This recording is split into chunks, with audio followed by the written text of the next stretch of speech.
About 100 years ago, San Francisco was a 12,000-mile trip from Brooklyn because she had to go by the way horn. Today, 3,000 miles away. The San Franciscans won't be satisfied until they're part of Brooklyn. And after seeing San Francisco, I can understand why. They boast about their progress. Up to 1849, their entire population could have sat in the shade of the one tree that grows, you know where. Today, they got almost 1 million, and they owe it all to the 49 gold rush. When they found they couldn't get rich any other way, they went and discovered gold. While the gold lasted, everybody was busy digging and digging. When there was no gold left, they found they were stuck with 14 hills of dirt. So it shouldn't be a total loss. They decided to build San Francisco on those hills.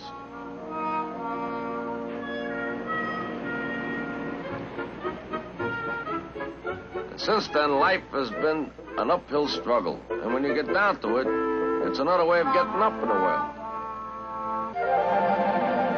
They brag about the Golden Gate, which ain't no gate at all. It's just a plain bridge that goes practically nowhere. Where I come from, we got a bridge that goes to Brooklyn.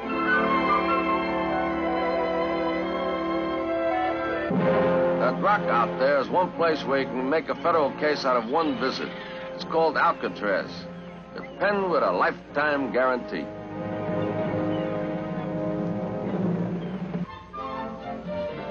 San Francisco was named after St. Francis, the patron saint of animals. And you can see it in the names they use around town. They call their auditorium a cow palace. Their city dock is Fisherman's Wharf. Their baseball team, the Seals. And you never know when you're going into a restaurant or a pet shop.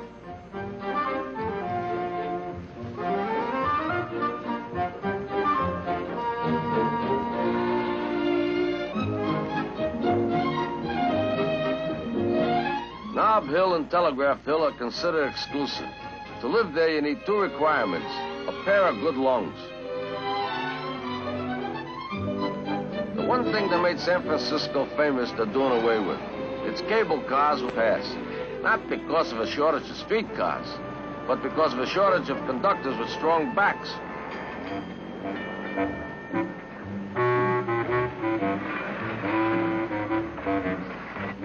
Anyway, the conductors on these cars have a responsible position. Whatever goes wrong, the conductors are held responsible. No wonder these cable cars were considered outstanding. Anytime during the ride, the passengers never knew when they'd find themselves not only outstanding, but out pushing.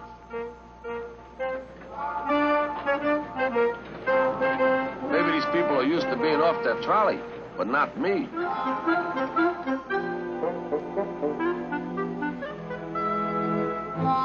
In the Old West, every crowd carried a rope.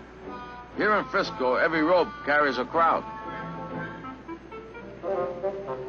Seeing San Francisco without seeing Chinatown is like visiting New York without taking in Brooklyn. They have the largest Chinese community outside of China. And you first realize it if you lose your laundry ticket and you have to go looking for your laundry.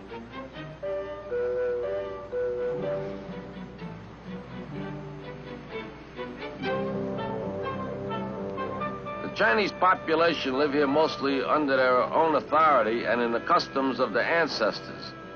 Dig that crazy hot rod. These Chinese had clever ancestors. Here's the Chinese telephone exchange.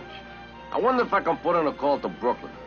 The Chinese say that one picture is worth 1,000 words. But it seems they can't convince their women any better than we can in Brooklyn.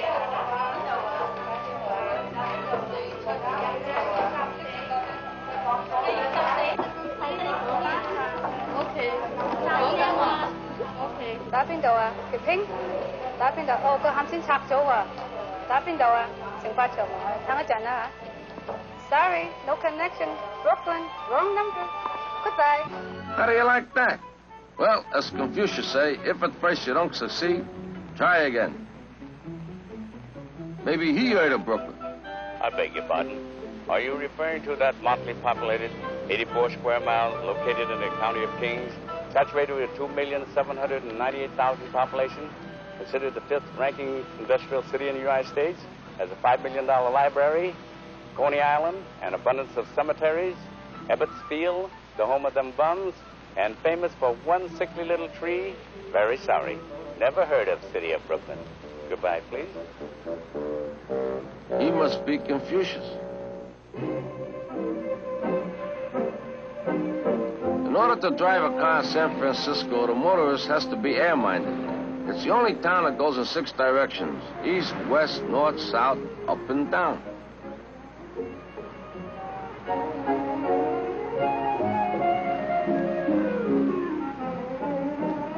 Just about when you think you got the hang of it, you run into Lombard Street, which not only goes down, but goes around and around.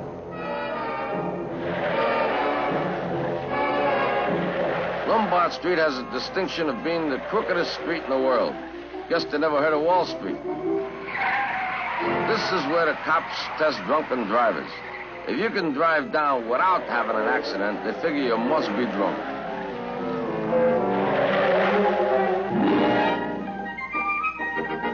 Here's the famous Fisherman's Wharf. People from all over come here for delicacies of the deep brought in by rod, reel, net, hook, line, sinker. I don't know. In Brooklyn, we get the same results with just a can opener.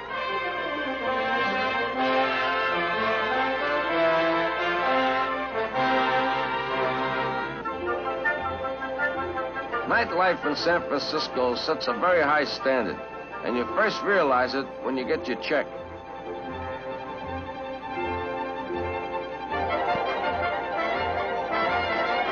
This used to be the old Barbary Coast. Today it's pretty tame, but it's still one place, if you're on the loose, you can really get tight.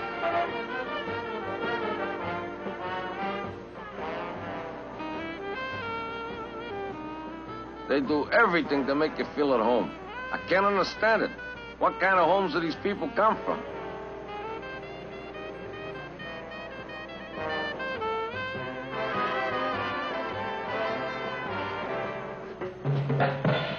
One thing you have to give them credit. They cater to every taste. And some of the stuff to cater to dish out ain't bad at all.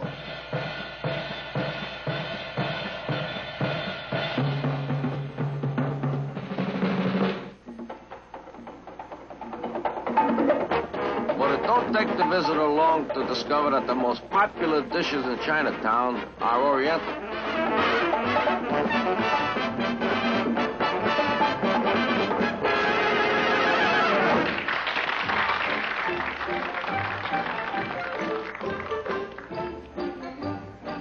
Now, I know it's true what they say about Chinese women. They're the same like the girls in Brooklyn, always hungry.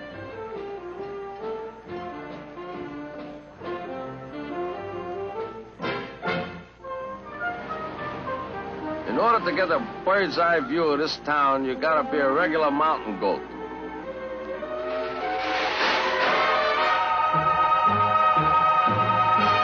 A husband here not only has to be a good provider, but he has to be a good retriever.